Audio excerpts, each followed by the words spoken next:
Hey there everybody, welcome back to my channel. My name is John. I am Orphan Car Garage. I'm in Abington and that's in the state of Massachusetts. We're about 30 minutes or so south of Boston. It's either feast or famine here at the garage with these Corvairs. I go months and months and months without any. Then all of a sudden I get 2 or 3 of them in a row. And I profiled for you a car very similar to this about a month ago. It also was a 1964 model Corvair Spyder turbocharged car. And then this one meandered its way here a few weeks ago. We did some detailing to it, some adjustments, fixed the directional lights and so forth, and made it more saleable. However, this car is here on consignment for a local collector who's liquidating a large part of his collection. This was the only Corvair in his collection, and of course, we accepted it here with open arms. This, again, is a 1964 Chevrolet Corvair Spyder, so the Spyder would indicate that this car is indeed a turbocharged vehicle. The Corvair Spyder, of course, was one of the first, close to being the first mass-produced American turbocharged car when it was introduced in 1962. And that body style carried from 1962 to 1964 with this early model design Spyder. 1964, of course, being the final year before the refresh. I'm going to close that engine lid here before it makes it look like it's before the refresh for the second generation Corvair in 1965, which for 2 years had its own turbocharged model, but that wasn't called the Spyder, that was called the Corsa. So here we have the original, the classic, the Chevrolet Corvair Spyder. And of course, Spyder means turbo, and this car is a factory turbocharged Spyder by the VIN. There's an 06 in the VIN, which indicates that this car was in fact built as a Spyder. This is not a clone. There were many clones of these cars over the years, some of them very well done. You'd have to check the numbers to know for sure. I did check the numbers on this car, both the VIN and the body tag, data plate in the engine compartment on the frame rail. Definitely confirms that this car was born a Spyder and a convertible. And it was also born in this color called Ember Red. This is a repaint. This is a very driver quality repaint, probably an older repaint, maybe from the 1990s. It's held up pretty well. We gave it a light coat of wax and a quick polish. You could spend a little bit more time on this paint, cutting it down a little bit more and bringing some more of its original luster back to when it was done. But you can definitely see there in the sunshine there, there's some surface scratching from car washes over the years, some scratches, a chip here, there's a dent right here. I did do a complete magnet test on this car. I thought maybe there was some body filler in here because this is a common spot for these cars to rot, these eyelids here on tops of the headlights on these early models, and there is not. This just looks like it was damaged at some point during storage. The magnet stuck very well in this area on both sides. There's no damage over here at all. That one looks good. Speaking of the magnet test, the only place on this entire car where the magnet had difficulty sticking was down here in the lower front half of the quarter panel behind the driver's door, right in this area. That's it on the entire car. Even common areas like behind the wheel and the front fenders, the magnet stuck like glue. Leads me to believe, and it's only on this side, leads me to believe that maybe there was some damage here at one time and there was some body work performed, but not because of corrosion, but because of a dent. That's my only explanation for that. But just for full disclosure, the magnet had difficulty sticking in this area, so there's definitely some body filler in there, but it's presentable. Again, this car, like its paint, is a driver quality car. This is not a show car by any means. If you're looking for a show quality Spyder, this is not your car. I'm going to tell you that right off the bat. By that I mean every bit of the chrome trim, including these bumpers, is original, and there's a lot of delamination on those bumpers, both front and rear. This car could really use a set of reproduction bumpers that of course you can buy from Clark's Corvair parts here in Massachusetts. All the emblems are original, and there's a lot of pitting that's all faded out, that cool turbocharged emblem, all original emblems. They probably reused the original emblems when they painted the car. I probably wouldn't have done that. Quality reproductions are available, but every bit of the emblems that you see around the car all have some pitting. Again, a very driver quality car.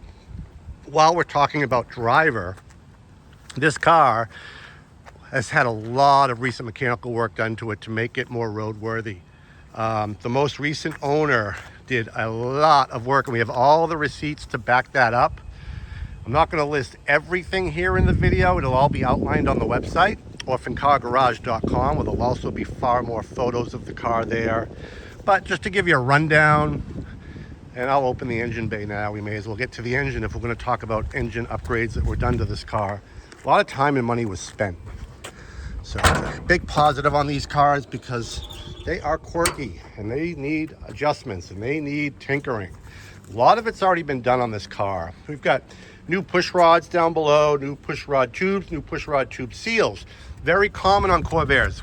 That's 90% of their oil leaks are from the push rod tubes. They've all been replaced and resealed on this. This car's been in my shop for a few days. It's not dripping anything. And all Corvairs drip something at some point. As of right now, it's not dripping anything. I used to say with Corvairs, if it's not dripping oil at some point, there's something wrong. So obviously you don't want an excessive amount of oil leaks. Those can be repaired, but usually they leave their spot, a little spot here and there, and there's really nothing being left under this car. So that shows that all that work was done correctly. New fuel pump, new distributor, new spark plugs, new wires, cap and rotor, condenser. Those new fuel lines, those chrome fuel lines, all brand new. A fully rebuilt carburetor, which is very unique on the turbocharged cars. There's that factory installed turbo. So cool for 1964. Really the only car by then that was still doing this. The Oldsmobile beat the Corvair to the production line with their factory turbocharger on their Jetfire. I think it beat the Corvair in 1962 by like 2 months. The Jetfire, though, was short-lived and didn't sell many cars. I think 62 and 63 were the only 2 model years for that Jetfire. The Corvair soldiered on with its turbo until 1966.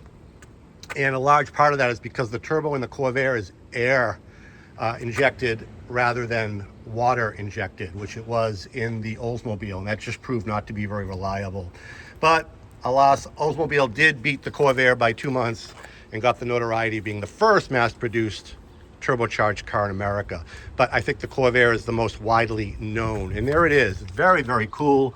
The air cleaner housing here with that 150 horsepower emblem. Yes, these cars produced 150 horsepower. The base Corvair in 1964 only produced 95 horsepower. So that gives you an indication of how much more boost this turbo will give the car. With that Spyder package. Again, fuel lines all been replaced. All the brake lines, all the brake wheel cylinders and the brake shoes have all been replaced in this car. It's a brand new die-hard battery. And the tires. So the tires in this car are brand new. But they are what I would call the wrong size. These are 175 7013s. More correct for this car, that would have been more in keeping with the original, would be 185 8013s, which are a little bit larger and give the car a little bit better stance than this. As you can see, the 175s give it a little bit of a squatty look. But in the gentleman's defense, the 185 8013s are becoming extinct. They're very, very hard to find. I believe there's only one manufacturer that still produces them. These 175s are far more readily available, and that's probably why he went with it. And he also decided he liked the black wall look over the white wall look. If it were me, I would have found and sourced the 185 8013 white walls. I think that would have made a big difference on this car. But again, that's my opinion. These are brand new, literally brand new tires. So there is no need to change them. Just drive the car and enjoy it, because as I've said many times already in this video, this is a driver quality Corvair. All those mechanical updates have been done. Along with that, the car received a brand new white convertible top, which there are pictures of in the up position on my website, orphancargarage.com. A brand new interior from Clark's Corvair Parts. That's an exact reproduction interior, front and rear seat covers, new foam inserts, foam cushions under those covers. Got receipts for all of it. All those side panels, front door panels, quarter panels, brand new reproductions from Clark's. This is very expensive, by the way. Nicely done. And of course, the carpet has been replaced with a brand new carpet, all within the last year. Now, what he did not get to is the dash pad. The dash pad in this car is in pretty sad shape, as you can see. Very, very common, especially on the black cars, especially in the convertibles. And those dash pads are available from Clark's Corvair Parts. Obviously, I think the next owner is probably going to want to take this interior to the next level by changing out that dash pad, but everything else has already been done for you. Door panels, carpet, seats, seat cushions. So nice job there. And again, the convertible top is brand new. As we go around the car, you'll see, like the rear bumper, the front bumper has a lot of delamination. Not quite as bad as the rear, but it's obviously original. Headlight bezels actually are in really good shape. I've mentioned before that a lot of times that black paint in the inserts fades away, gets chipped up. Not so in these. They're actually really, really good. I'm just noticing that. Now, nice and clean up under here. A lot of times these are rotted. These eyelids, like I mentioned earlier in the video, that 64 only front grille bar has some chipping in it, but again, not bad. Very presentable, nothing to be ashamed of, just not a blue ribbon show winner. It's a great entry-level Corvair for somebody, especially if you want to get into the turbocharged cars. Now, I will admit this is a 64, and those keen eyes out there would already know this and probably question it in the comments below, so I'm going to counter it here. The 64s had a hood that had the word Corvair spelled out across the front. And if you saw the video on my gold Spyder from about a month ago, that car still had those in place and it was in really good shape. The problem is, a lot of times over the years, the holes that the factory drilled to put in those Corvair letters rusted and rotted, and the fronts of these hoods would rot away because of those letters. This hood looks like this hood's been changed. This is probably an earlier hood from a 62 or a 63, because I'm going to assume that they had that corrosion issue where the lettering was. So true to form, this is a 64 without the 64 lettering across that hood. But again, who cares? Just drive this car and enjoy it. There's some really interesting etching here in the glass on the vent windows, both sides. Very, very 1970s, I'd say. I haven't seen anything like that since the 70s, and that is etched right into the glass. Looks like some roses, so there's got to be a story there. Go around the car, you'll see this scratch here. Nothing crazy. It's a very solid straight car overall. I couldn't find any spots of body filler, although I won't claim there's none at all. It's far better than many that I've seen. The correct 1964 air grill and the correct cutout with exhaust pipe for that turbo engine. That's a dead giveaway that you've got a turbo when you've got that cutout through the valance with that exhaust pipe, single exhaust pipe coming through. The eye is missing in Corvair here. If I didn't point that out already. Again, these letters are available from Clark's. A lot of the expensive stuff on this car has already been done. I think it just needs to be brought up another level. I would not restore this car to a concourse condition. I would just drive this car and enjoy it. The convertible top is manual, which I prefer on these cars. The power top was an option. Manual tops to me work so much quicker and easy to up, raise, and lower, and don't ever go bad. So there's no motors and hydraulics to go bad. This car has a few options according to its data plate in the engine lid. There's a picture of the data plate on my website. A couple of the options, nothing too crazy. Obviously a padded dash, that was an option on this car. Believe it or not, the 4-speed transmission was an option. Many people think that the 4-speed was standard. With the turbocharged cars, it was actually a 3-speed. You could get a 3-speed manual with a turbo Spyder. I think I've only ever seen one. Most dealers were smart enough to check the box for a 4-speed when you got the turbo. I think the car has a comfort and convenience group, which gives you 2-speed windshield wipers, a day-night mirror on the inside. Believe it or not, a door mirror, because that was an option. And someone also added one on the passenger side on this car, which is a nice thing. Windshield washers, I think, were part of that package as well. Off the top of my head, and front seat belts. They do have the Chevy emblem on the buckle, and I believe the code on the data plate indicates front seat belts. I think there's also a code back there for a tinted windshield, although this is not a tinted windshield, so I'm going to assume that that's not the original windshield in the car. It's been replaced by a clear one, because I'm pretty sure there's a code on the data plate for a tinted windshield from the factory. Again, not a big deal, but worth mentioning. Again, really clean engine bay back here. Brand new rebuilt carburetor. There's that data plate. There's a picture of that on the website. That also indicates that this car was built as a turbocharged Spyder. Trying to think if there's anything else. The undercarriage of this car has all been sanded and painted. It looks fantastic. Pictures of that on my website, orphancargarage.com. Trunk very nicely sorted. No sign of any bodywork in the trunk, which is very common on these cars. Very clean, freshly painted with the correct spackle paint. Again, pictures of that on the website. Top's in really good shape. I may as well just throw it up for you. Well, no, I can't because I can do that. I'm just gonna release those clips. I just want to show you one thing on the top. It's brand new.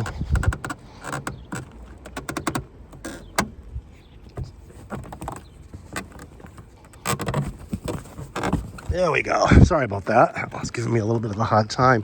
So I can see, I can put the top up with one hand as I'm holding the phone. That's why I like the manual tops on these cars. Nice, clean, fresh plastic back window. No, we do not have a boot for the convertible top. We don't. But again, Clark's Corvair parts will be your best friend. There's the white top. According to the data plate, I keep going back to that data plate, the car was born with a black top. So this was an ember red car with a black interior and a black top. The most recent owner decided to put a white top on it. This is brand new. There's a couple of wrinkles through here when the top is completely latched. I think the installer probably could have done a slightly better job tightening up. There's 2 wrinkles right here. You'll see that on my website. Not quite this bad. I just don't have the roof latch, so it's very loose back here. But there'll still be two wrinkles right here when the top is fully latched that really shouldn't be there. It won't be on the passenger side. It's completely clean over there when the top is fully latched and unwrinkled. But you'll see on the pictures, and again, I'm being fussy, but I just want to show you everything. You'll see in the pictures on my website, I think the installer of the convertible top could have done a little better job in this area. These are not easy. Convertible tops are not easy. Definitely not for the do-it-yourselfer. Overall, a very nice job. And again, who cares? It's a driver. The top's going to be down most times anyway. One more quick walk around here, and I'm going to start it up for you.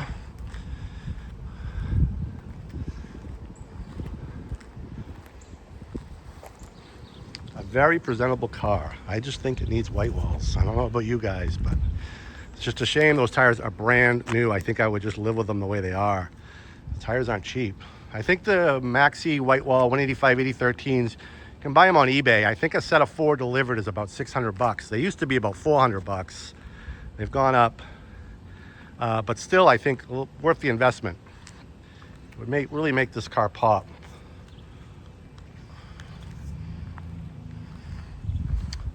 That'll about do it. We're going to get in and start it up for you. I also want to show you the dashboard up close. Nice, clean rockers, door openings. Overall, a very solid car. Again, look at the pictures on my website of the undercarriage. It's really impressive. You put a lot of time into the undercarriage of this car. Doors are all nice. Those brand new reproduction door panels. So gauges. Every Spyder came with this gauge package as standard equipment. You had a tachometer and a manifold pressure gauge, head temperature gauge, and a gas gauge. In this car, again, full disclosure, the speedometer works and the tachometer works, but these 3 gauges do not work. Gasoline gauge, manifold, and temp. All 3 of them are in up. Is it something in here with wiring, or are they all individually have their own individual problem? Many times in these Corvairs, they need a fuel sending unit in the front gas tank, and that's why these don't work. I suspect that the issues with these are not in the cluster, but in the sensors themselves that run them. He chose not to investigate those. We've priced the car accordingly. An AM radio that I can't get to power up. Nice clutch. Did some work on the clutch too. I've got a ton of receipts in this car. Anybody that buys the car will get the whole book of receipts that I have. Starts up and runs good.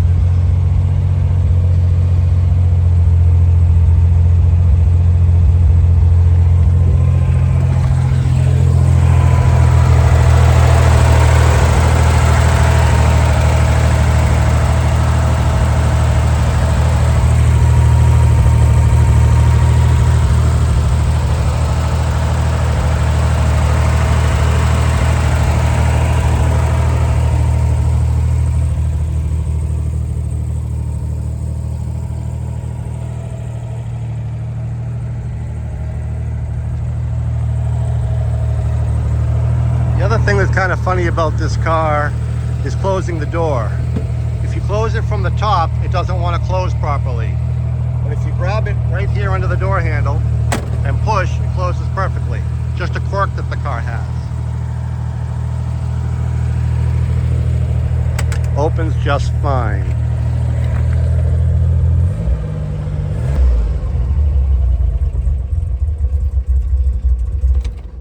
So there you have it. This driver quality 1964 Chevrolet Corvair Spyder convertible, Ember Red, factory turbocharged car. These are rare. Finding a good one is becoming harder and harder, and the real good ones are going up in value. This again is a driver quality car, and I want to reiterate again, I say it all the time in my videos for Corvairs, I do not want to sell these cars to people that have zero mechanical abilities. You're going to hate me. In 4 months, you're going to hate me. Especially this one that's a driver quality car. They need tinkering. These Corvairs are cantankerous. I love them. I fell in love with them when I saw my first one when I was 12 years old. I've probably owned 100 of them. They're my first love. I'll always love them. Don't get me wrong, but they can be cantankerous little cars. And the average mechanic is not going to touch this car. You need to be capable on your own, or willing to learn, or have a very good friend or relative that maybe knows these cars and can help you out, because they need tinkering. They're very much like a Volkswagen, air-cooled Volkswagen. Volkswagen Beetles, Carmen Gias, I've had a few in here. Cantankerous little you-know-whats. And I'm just being perfectly honest with you. These cars are not for everyone. I know they're cool. Everyone remembers their brother or grandfather, or maybe their father's favorite car. I get it. I get the nostalgia, but you have to know what you're buying when you buy a Corvair. I'm going to be very honest with you. Most guys aren't going to tell you that. These cars need tinkering. On the plus side, the parts are readily available from our Clark's Corvair parts here in Massachusetts. Generally speaking, these cars are extremely easy to work on, but they're quirky and they're unlike anything else built in America then or now. So you really need to know these cars or be willing to learn about these cars. You will get a full set of factory service manuals with this car if you're not mechanically inclined but want to be. But if you are not and don't want to be, and want a completely turnkey, reliable car for the next several years, I don't want you to buy a Corvair, okay? From me or anyone else. These cars need love, constant love. So on that note, it's warm out here and I'm gonna sign off now. Orphan Car Garage pricing on this 1964 Corvair Spyder convertible, $12,900. I think more than that has been spent just in the last year on the items that I mentioned to you. It's a very good start for a car that you might want to bring to another level, or just drive it the way it is and have fun with it. But know that these cars, this one in particular, as you go through it, will need some tinkering. Give me a call, 508-954-8090. Again, my website, orphancargarage.com. There's about 80 or 90 pictures of this car there. This is a very good example, a very good entry-level Corvair for someone that wants to get into the hobby. And again, until the next one, we'll see you down the road. 508-954-8090 if you'd like to get your hands on this Ember Red turbocharged Corvair.